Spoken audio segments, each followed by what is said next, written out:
Okay. So, unless I don't know anything about anything when it comes to technology, I Hmm. believe we are officially live. Okay. So, when was the last time you got a massage? April of last year when I was on a cruise going to Puerto Rico. Hmm. I am very long overdue. Do you speak Spanish? I sing better in Spanish than I speak it. Where are you from? Like, are you Puerto Rican or no? No, so that's a nice funny tale. So I was born in Novi Sad, Serbia, Ooh. and I came to this country when I was 8 months old with my family. My grandmother vouched us to come over on a plane, all three of us, and I landed in Carbondale, Illinois. My mother was finishing her master's there, got full ride at SIU. Unfortunately, I got leukemia when I Whoa. was about 3 and nearly died, and then got into remission. And by the age of 5, and that's when I started singing. He said right when I was out of the hospital, that's what I was doing. And we moved up to Chicago. And I've been a Chicagoan, and I was raised in Chicago, and kind of moved over for a while. I went to St. Louis, Missouri, where I did some music there at the Show Me State. Unfortunately, during the pandemic, everybody believed we were all going to die. So naturally, I went to New York, and I lived there for a year. I'm from New York. Oh, nice. You're from New York? Where you in New York? The hood, Okay. Bronx. Awesome. But I am not hood, so like people get surprised when I tell them that. They'll be like, "Oh man, like I would not expect." Yeah, I don't hear your accent. Yeah. I love New York accents, though. I got a weak spot for it. I lived in Long Island for the year, and then after that, I finally moved to Florida in April of 2021, and here I am. Mm. And Florida's been doing really well for me. I never thought in a million years I'd be here because most Chicagoans, they kind of stay in place. Hmm. They just love the city, and it's always going to be my home, definitely. Um, but Florida so far has treated me really well in opening opportunities for me to do my spiritual work as well as my music. And I'm really grateful for that. Mm. Now, on your back, you have these mermaid butterflies. Uh huh. They're They're called butter maids. I ha- made that up. really? Yeah, Oh, butter. okay. What's the story behind that? That was my first tattoo. Oh, I was 21, and I wanted to have the elements of air and water. Mm, The original idea was from The Crow. I'm like a huge fan of the movies with Brandon Lee. mm, In the second version, the girl has uh, these beautiful angel wings from the top of her back all the way down in like red orange ink. But I kind of chickened out, and I was like, I don't want to do what everybody else does with angel wings. So my mom has an MFA in fine arts, so we sketched out this idea of butterflies for transformation mm. and for mermaid fins, so air and water.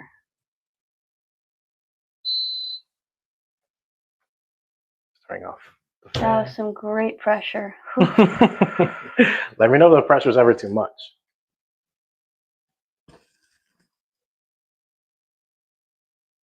Yeah, if the pressure's ever too much, just let me know. Oh, I felt certain crack points, so that was marvelous. It's the blood flowing. Hmm. When did you come to Florida from the Bronx, or Um, was it a, I a was a different kid. shift? I was a kid. I came with my family, but I definitely made the choice to stay because I do not like the cold. Yeah, I'm weird. I get homesick with it, So I purposefully go at certain times so I could get the smack of the 21 miles per hour winds, Mm. and then I come back to the warmth.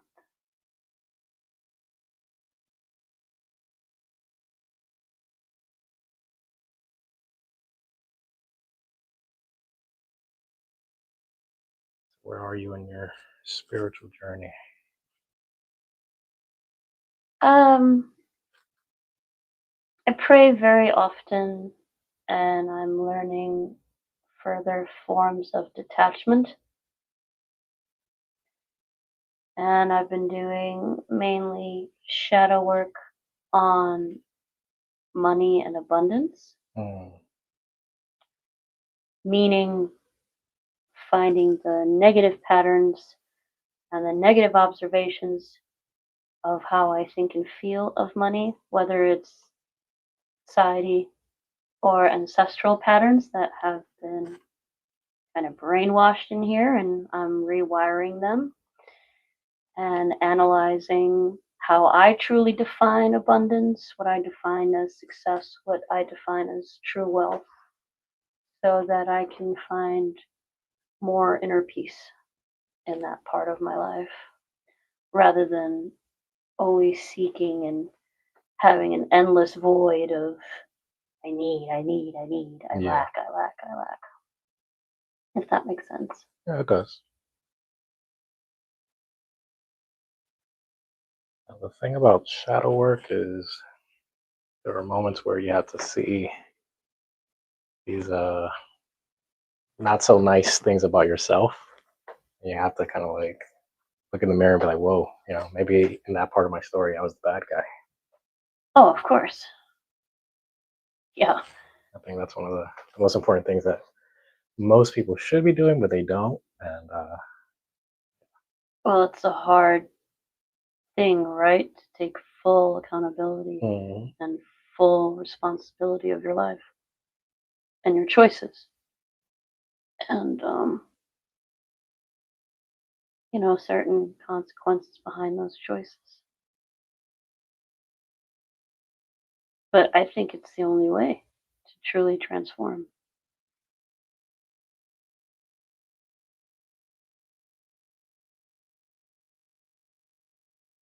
Accepting like where you were and where you are, and then grow from there to produce the future. But you mhm. don't want to hang into the future too much. That hasn't happened. And you don't want to face too much of the past either, because that's already done and gone.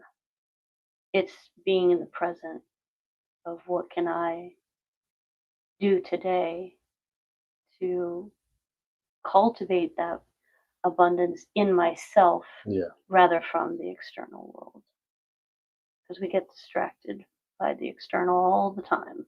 There's always something that we can buy or eat or wear or drive or some kind of title to,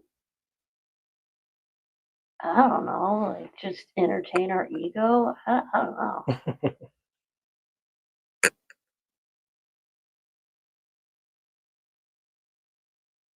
Because like you said in the beginning, like who am I? I'm given this name, Fedra, and yet there's even a meaning behind that name that was given to me that I didn't choose. Sorry for going so deep into a massage. no, this is what I like. So this is what I'm saying. So you start releasing these things, and in a way, you're kind of talking to yourself. Yeah. Oh. But in Greek mythology, Phaedra means bride of light.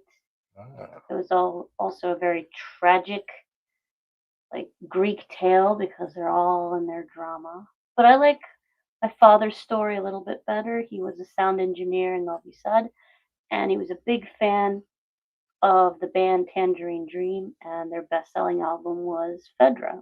hmm, Now, it's the Greek uh, writing of the name, which is Phaedra, but my mom chose to be phonetic, which is Fedra. And I think it was destined because neither of them thought I was going to be singing and playing guitar and writing and being in bands and doing gospel music and blues and classical and Spanish music. Like, no, I never thought that, but it somehow was exactly what it was supposed to be.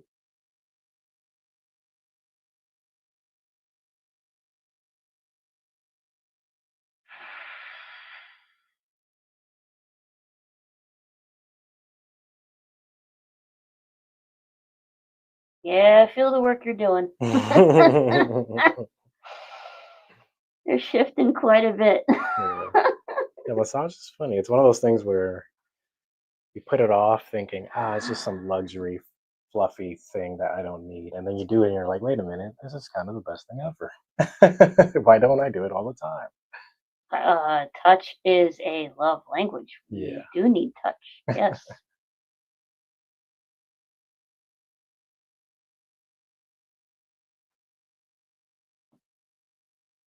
So I gotta know, just to sound like a comedian, but what does a guy from the Bronx decide to become a masseuse in Florida?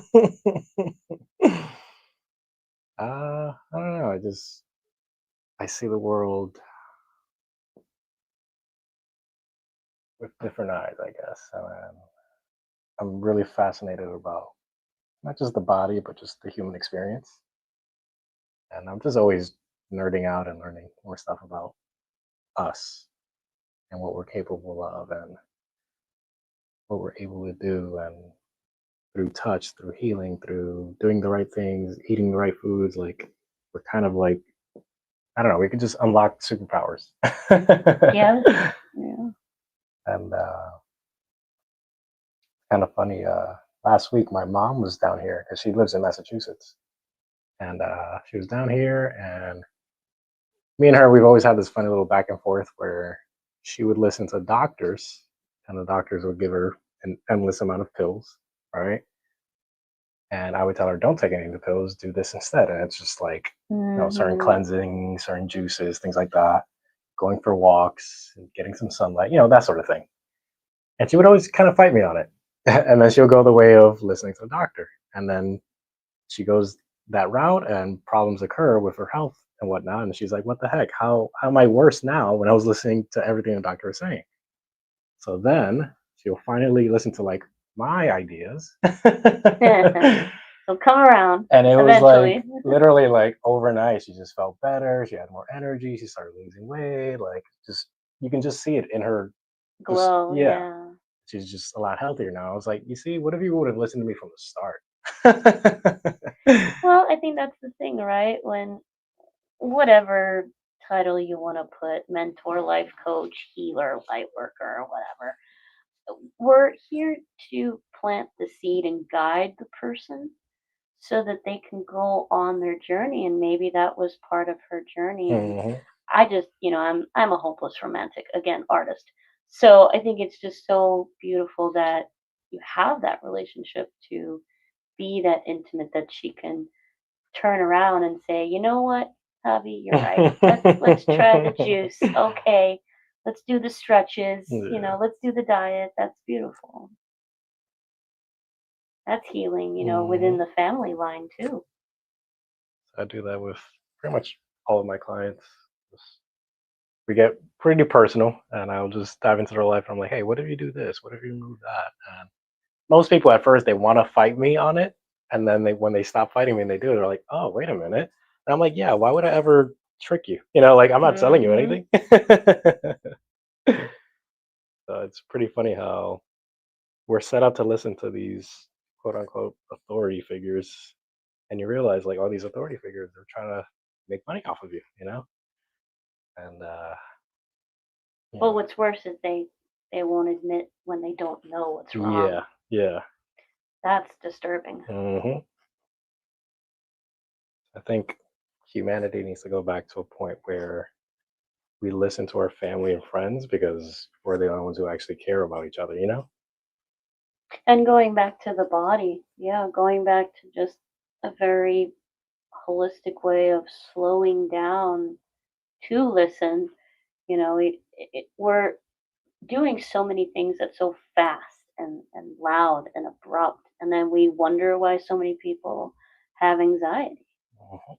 and don't know how to relax, don't know how to take a moment for themselves like this. I mean, it took me this long to justify of even having a massage because I like to give to everyone else, and it's like, well, you have to fill your cup. Yeah. You have to listen that your body's achy and exhausted and needs that attention.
You know how like sometimes it feels like you have like a muscle knot or you have like a lot of tension in your muscles. Yep. There are times where it is just purely physical, but I promise you, almost 9 times out of 10, it's emotional. So when it feels like your muscles not letting go, it's actually just you not letting go of something in your life. And I'm not saying like you have that necessarily, but it's just something that I've experienced. Hmm. And literally just this weekend, I had this one girl who was pretty young. She looked like she was like in her 20s, and her whole body was stiff the entire massage. And Really, like really stiff. yeah, and she just had like this kind of energy of like, you know, don't touch me, which is kind of funny during a massage. Oh, yeah. So I don't know what she was going through, but I know whatever she is going through, it's not physical. It's something in her life. But she didn't talk much. So I don't know anything about her life. I don't know what she does for a living, like none of that. And this is kind of funny because then she came and paid for a massage, but she didn't really get that much relief. And she might be going back to another massage therapist, and she might go the route of like telling people like, just beat me up. You know, I don't know if you ever seen like people who get bruised from like a really deep tissue massage, thinking that's the answer, and I promise you, it never is. Huh. No, I've not seen that. Yeah, it's a thing. People are into like what do they call it? Is it a masochist or whatever? Like almost like that masochist kind of lifestyle where they want to get hurt. It's so weird. And if you like it just for the pleasure of being hurt, fine, I guess. But it's not gonna solve a problem, you know. Very true. Yeah. I mean, I would think in a massage you would want it to be more comfortable Hmm. than being bruised. Yeah. I think so. No. I've seen the whole like cupping thing and that thing looks terrifying. So I'm not going there. I'm not going that route. No. It's funny. I have a cupping set. No, not on me. I'm okay. Yeah. But does that hurt? No, no, I actually feel really good. Oh, oh, Because instead of pushing down, it's pulling up, and it's just bringing things to the surface. And there's a really good release afterwards. oh. Yeah. So it just tricks you with how it looks. Yeah, no, it looks nasty, but it feels really good.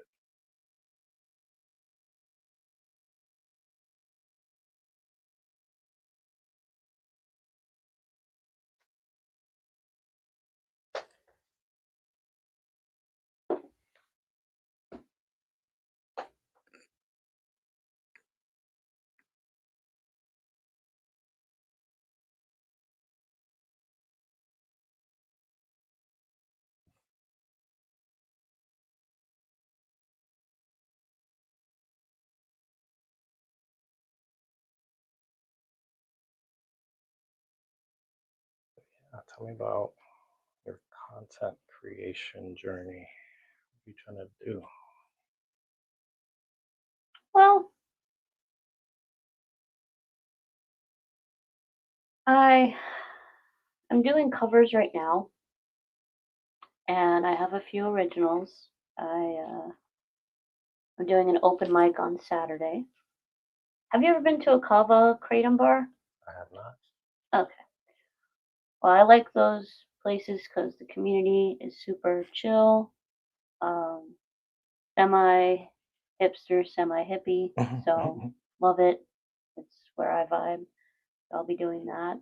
And when I'm creating from the spiritual side or from the music side, which one would you want me to talk Whichever, about first? whichever, whatever flows. So I created my kind of own rendition of "Knocking on Heaven's Door" by Bob Dylan, and I recently recorded that at the Hillsborough State Park. Mm. And we were so lucky with when filming with my crew that it was slightly raining, so you could see it like on the river, and just with nature, it just looked so peaceful, and that's what I really wanted to convey in it is emulating that type of energy behind the song. I've only produced a couple of music videos in my life, and I don't have a degree in film, but I just love film. I grew up with it with my dad, and being around, several visual artists in my life, I have developed, I guess, the eye, and but it's hard to do, right, with just a phone, a tripod, and considering lighting, considering location. Mm. So it takes time to storyboard. So that's what I do the best, I guess, Yeah. because I'm a writer, is just storyboarding that. And I'm just really proud of getting it done. Now it's in the editing process before release. When it comes to the spiritual side, I do tarot readings live on the collective moon cycle. Mm. So the next one coming up is Saturday, which is 23rd. It's a new moon in Virgo, and I do them for free. And I love to take donations, but mainly it's for people to see my method of reading. So if they were to consider me privately, and I like to do a very basic astrological forecast in the beginning, and then I go over what to expect through the moon cycle, whether it's a new moon or a full moon, which is about 28 days. And I've been doing that probably the last 4 months on YouTube Live. And it's been a nice little roller coaster between the tech side of it, of being live and looking into the camera and translating the cards and the energy and then maintaining the chat and, you know, giving that energy to the people and that's been, a juggling act in itself, but I love it. I mean, tarot is my bread and butter. I've been doing tarot since I was 15. I was taught by my mother. I will probably do it to my dying day. And it's really gotten a bad rep. There's a lot of stigma behind tarot, whereas I see it as the original therapist. Mm, You have a deep question, you've been pondering it, you want clarity, you want to make a decision. Back then, there wasn't doctors, so you found a tarot reader to give you pretty much different ways of perspective to make a decision, or to at least assist in a decision. yeah. And depending on how you word the question, is depending on how you will receive an answer. It's not good or bad, it's just what is. And I love it for that because, again, I'm just being the vessel in translating the energy and the the habits of people and giving it to them straight up, like just no bullshit. Like this is what it is. This is what it could be Yeah. if you do your inner work and go from there. And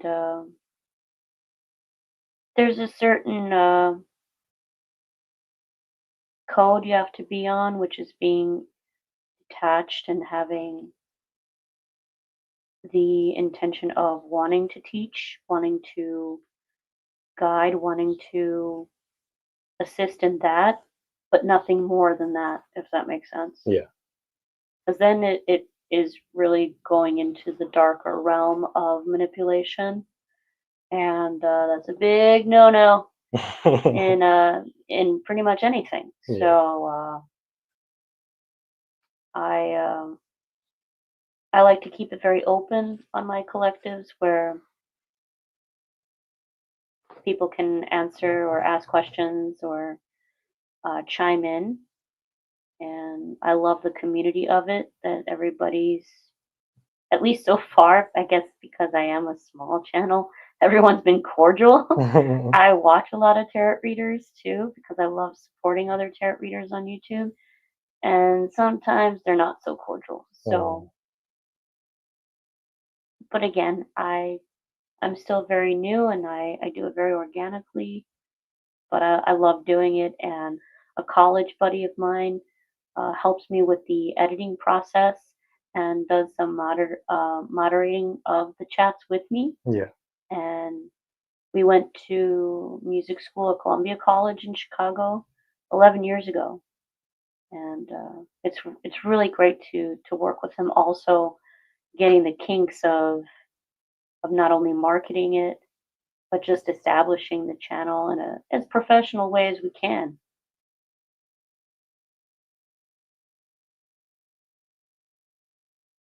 Yeah. Something I've noticed is how crazy nerdy I am. There are, I believe that there are only so many stories that could be told. And I think we're kind of reaching the limit. And the only way to kind of get new stories is to kind of give us the ability to tell the stories, if that makes sense. So, for example, let's say Hollywood. They're repeating the same movies over and over and over. How many Superman movies are there? I don't Yeah. know. Like they're repeating the same things over and over again, and they're kind of stuck in a loop. And I think us as humanity, we're kind of like realizing that. And if you look into it, all these new movies, they're not really making money. That's us showing that we don't want to see the same story. We want to see something new. Mhm. So on the flip side, I've noticed that there's this uprise of people playing Dungeons and Dragons, which is like us, the people, being able to tell a story on our own. There's no Hollywood director telling us, look at this hot Hollywood celebrity, follow this story, blah blah blah. Like it's different. It's us, you know. It's we're weird. We can Yeah. be warriors. We can be Be elves. We can be completely whatever, you you. know. Yeah. So I think. Yeah, and I was doing tarot when it wasn't cool. I mean, I had to like I mean, I was harassed. I mean, Yeah. even like having to battle, with biblical the quotes with Christians and I didn't want to like put anybody down, but it was like, all right, I get it. I get it. You have your belief, I have my belief. Okay. And now it's like everybody wants to be a tarot reader. Yeah. Everybody wants to be a shaman. And it's not easy when you've done it for so long and you're just like, I just want to do me, man. That's all I want to do.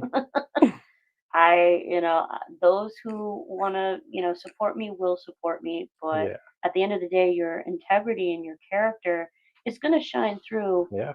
on your story that you tell, just like you said. Yeah. So I think we're gonna see new stories, but the new stories are gonna be very small. So, for example, for me, Yeah. we have 3 people watching. Oh, okay. I am a nobody, but I love my stories for me. You Right. know, so I do this even off camera. Like I am actually a massage therapist, and I have the best conversations in the world. It's just nobody ever gets to hear them. It's just me and that other client. Yeah. And what I'm trying to do is just kind of open up this little portal where other people can kind of step in and be like, "Hey, what's going on in here?"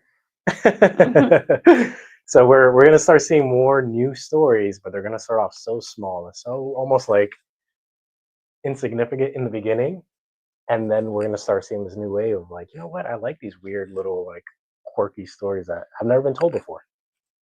Um, so in a Because weird there's truth way, there. yeah, but it's not gonna be on Netflix. It's not gonna be at the movie Right. theaters. It's gonna be people are gonna hang out again. You know? As they should. Yeah.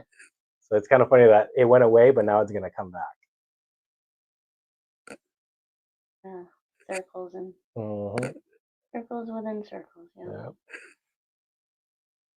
Yeah. In a weird way, the nerd is now the cool guy again.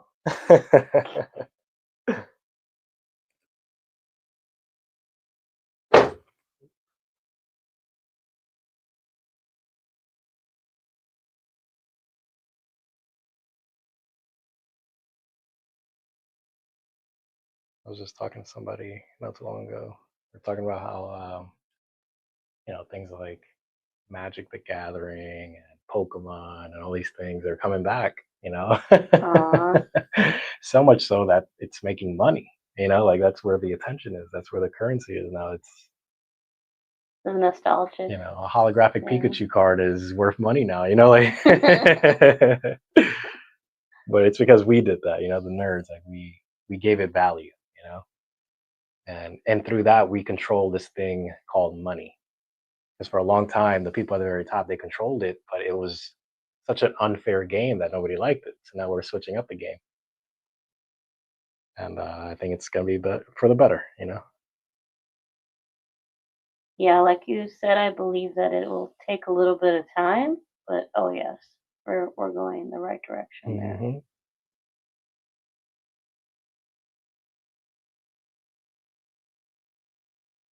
I remember I forget his name right now, but there was an actor. He was talking about how there's no such thing as stars anymore.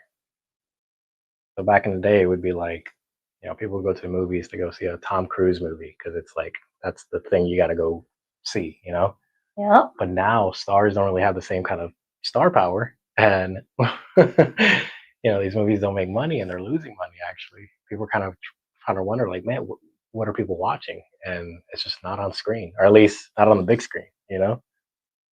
Uh, People watching regular people play Yu-Gi-Oh is more entertaining than Blockbuster on AMC.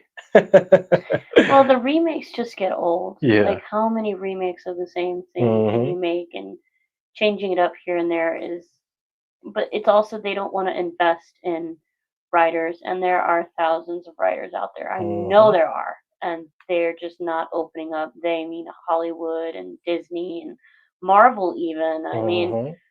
kudos to Ryan Reynolds and freaking Hugh Grant for doing, what they did with Deadpool, I mean, yeah, it's vulgar, but man, it's a raw film. Like they did it their way, and I just wish that we would have more films, openly doing that now, so that way we can create more characters instead of the same thing again. Like, how many Fast and Furious films do we need? How many Harry Three more. Potters do we need of a remake? Like, we don't need a remake. Let me get you to flip facing up and move down so that your head is on the bed, not the headrest. Don't worry, the camera's not seeing anything. There you go.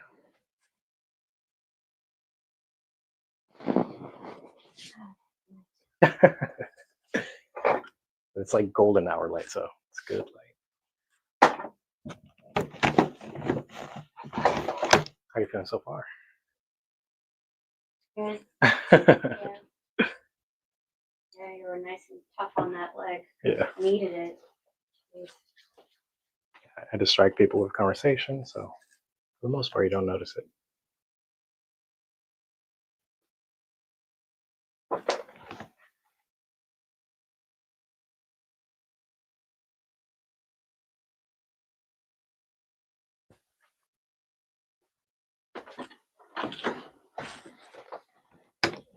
Is that lavender? Eucalyptus. Eucalyptus.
Do you have any tattoos, Javi? I do not.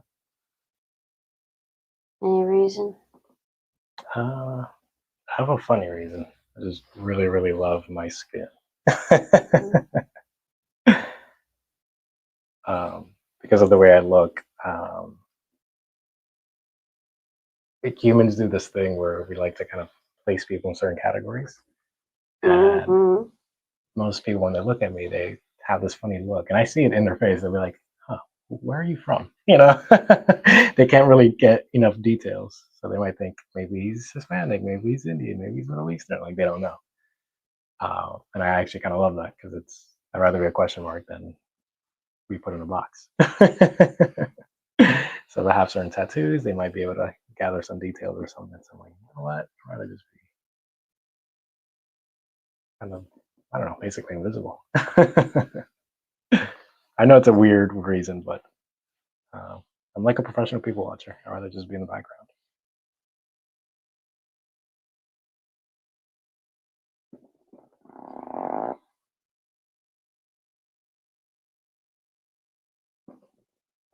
One Italian comedian that I watch, he says, you don't put bumper stickers on Ferraris. I was like, okay, I'll let it go.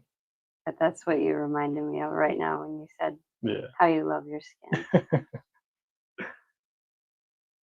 To me, tattooing is scarring the skin. It was a form of admiration to warriors and to hunters. So I think it is about the meaning that you're going to put behind it. And it's not for everybody, and it shouldn't be.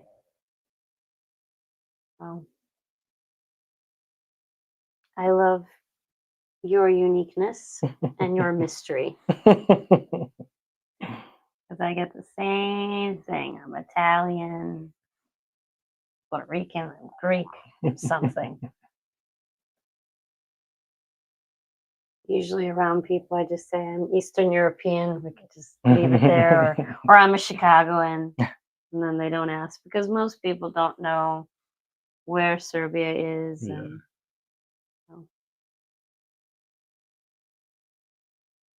and there's a lot of turmoil in those areas. So, not a conversation I want to even open up to. Yeah.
How do you feel about music right now?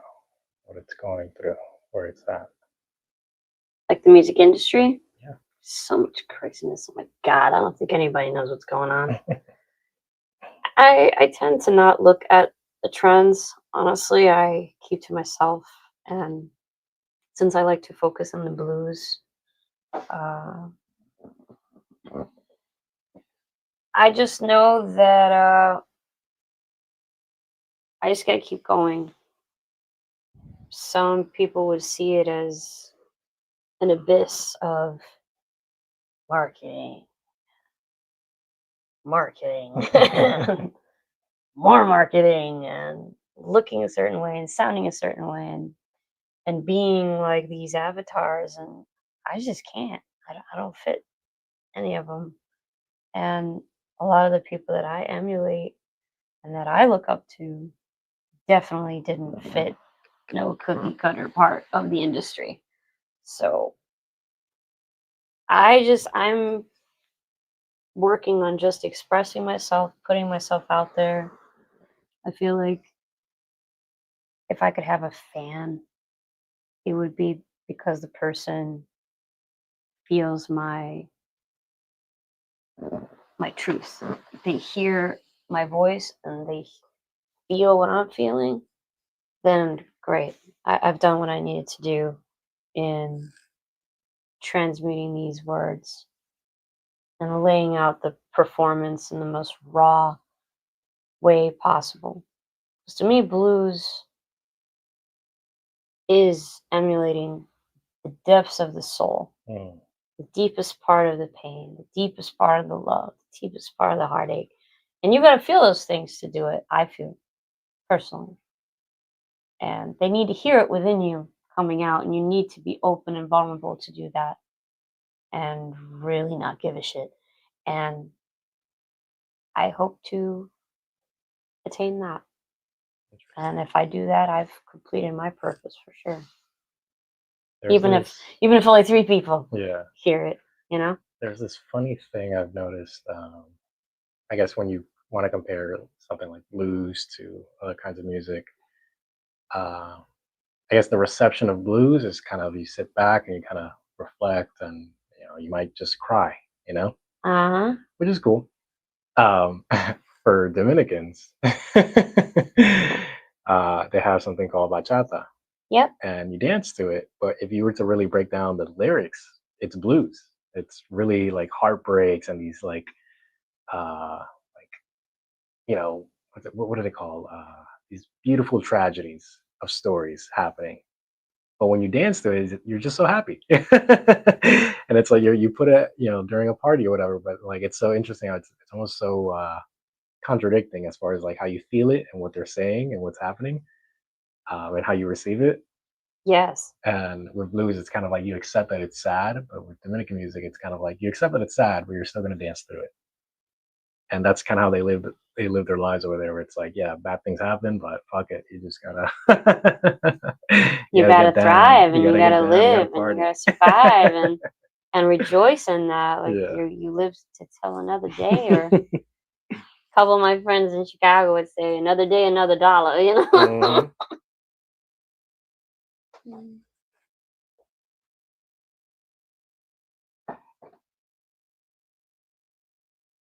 I remember one time I was like breaking down the lyrics to somebody who didn't know Spanish.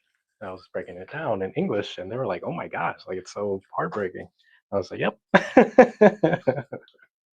There it is, that Latin passion, that drama. Oh yes, I wouldn't want it any other way.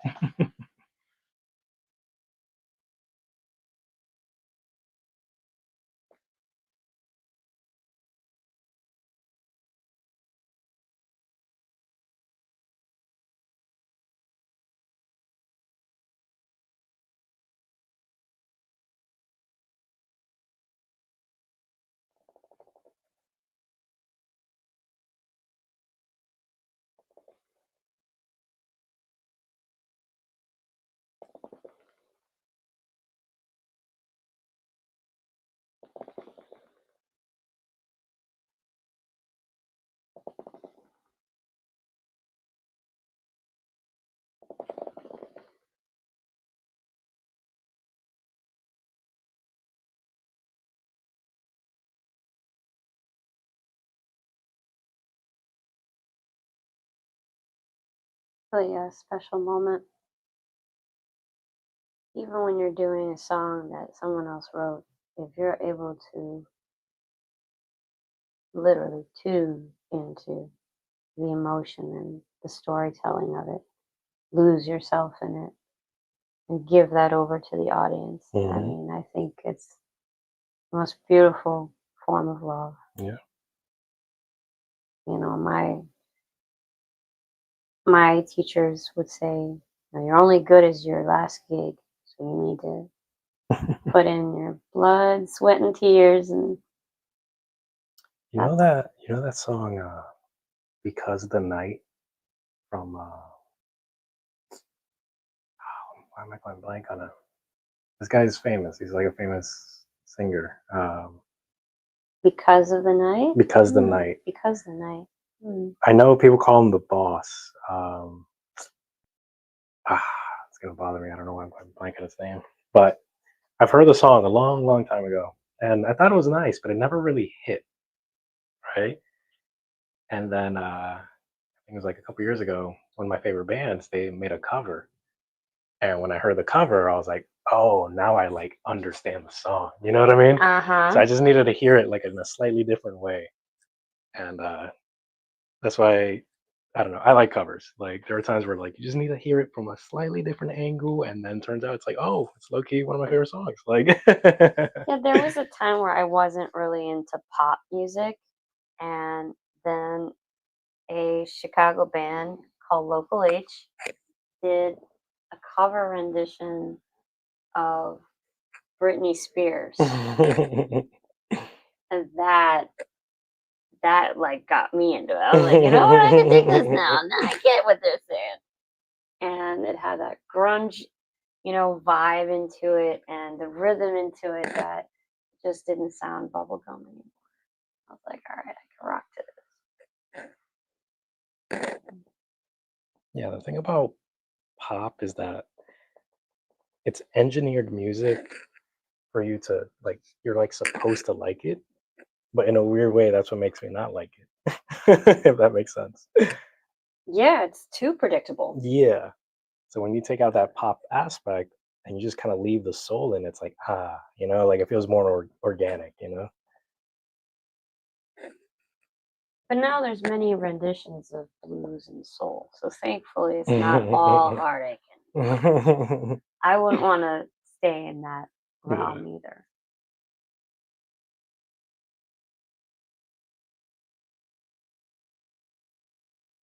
When I was, my mom learned how to drive, and we were living in Carbondale, and she would drive back and forth to St. Louis Children's Memorial Hospital.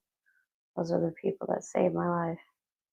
And when I was going through chemo, she would put the radio on. It'd be WNUA 95.5. It was like, I'm gonna live today. And the voice that I heard on the radio that changed my life was Sade. And Sade is considered a UK R&B soul, and she doesn't sound sad. She sounds sexy as hell.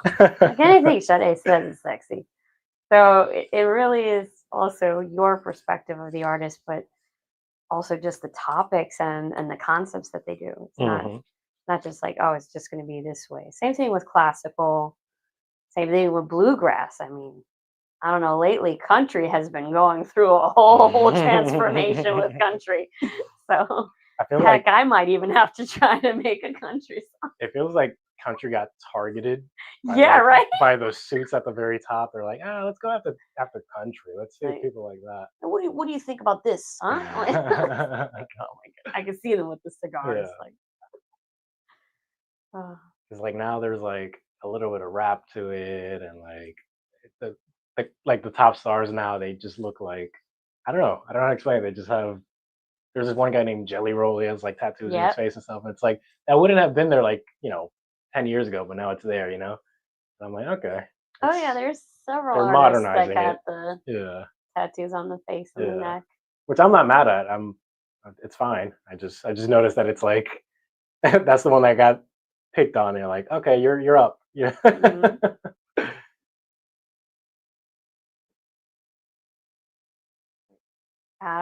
I've heard those uh, galas and the Grammys have been going all sorts of which ways, and I just stopped looking. I really was just like, all right.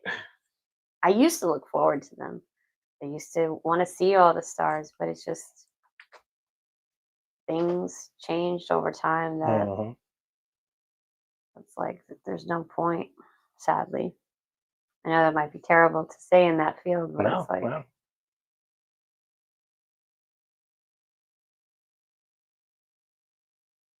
yeah, I mean, I'm even picky about film. Like, I maybe every other year I'll watch the Oscars, but even then, sometimes I'm like, really, really, we can do better. I know we can. What's your favorite movie? Favorite movie, one of my favorite movies of all time is Blade Runner, 1979 with Harrison Ford. Really? Yep, big sci-fi person. It is. How do you feel about the Gosling one? It was all right. I think it hit where it needed to as far as the time frame. I think it starts in 2049, but it's because of the lack of technology and more of the acting and the writing in the first one that still, to me, it's timeless. Hmm. And of course, because I love the music, I love Vangelis as the composer. He did fantastic in using so many different instruments to convey that futuristic time frame, which is pretty much now 2025. And the whole concept, right, of what is human with AI Yeah. and our relationships with robots presently and in the future. I mean, that's a good movie to watch if you haven't seen it.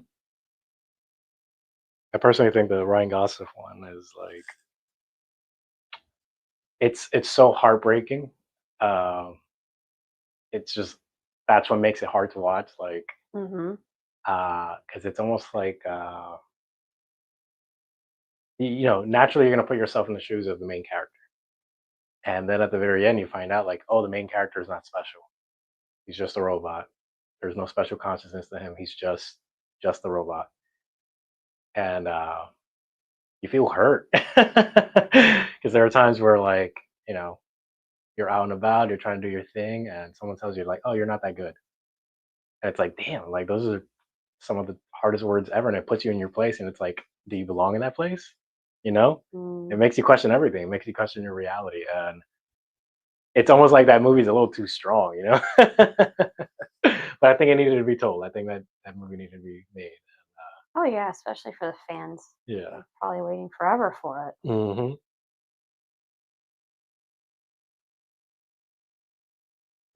That's one of the few kind of like sequels or kind of bringing back something like that. I'm like, okay, they did that one right. 'Cause it makes you feel something. Yeah, and with the new effects that they have, they could really convey the ships and the technology there, which was Hmm. awesome.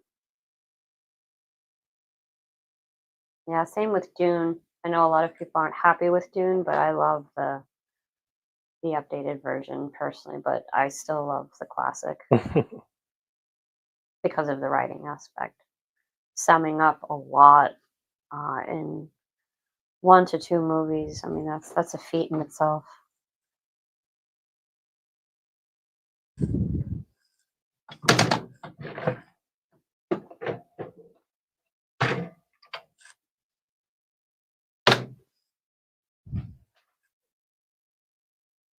What would you say is your favorite film?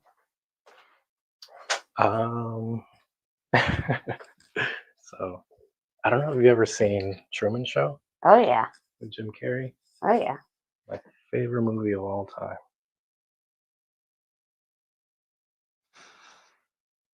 yeah. The conversation at the end where he's on the boat. That's just chef's kiss.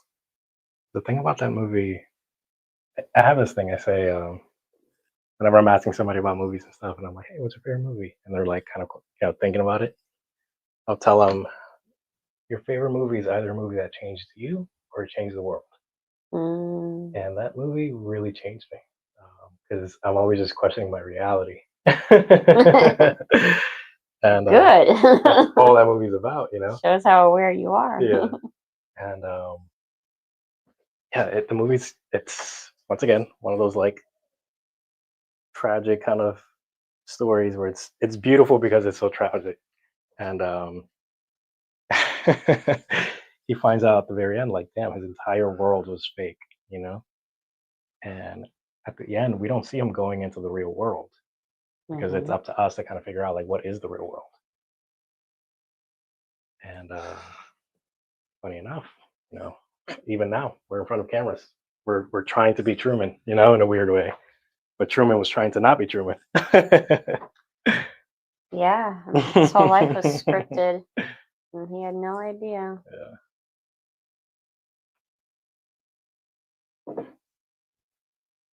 it's a super deep movie.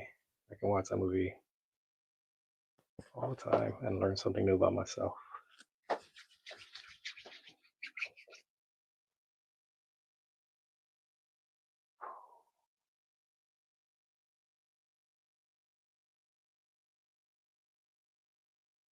How do you feel? Very good. Good, relaxed. Yes, broken down a little bit. Yeah, that's good. Want you to go ahead and take your time getting ready. Turn off everything. Goodbye to the one person watching. Bye. And the stream.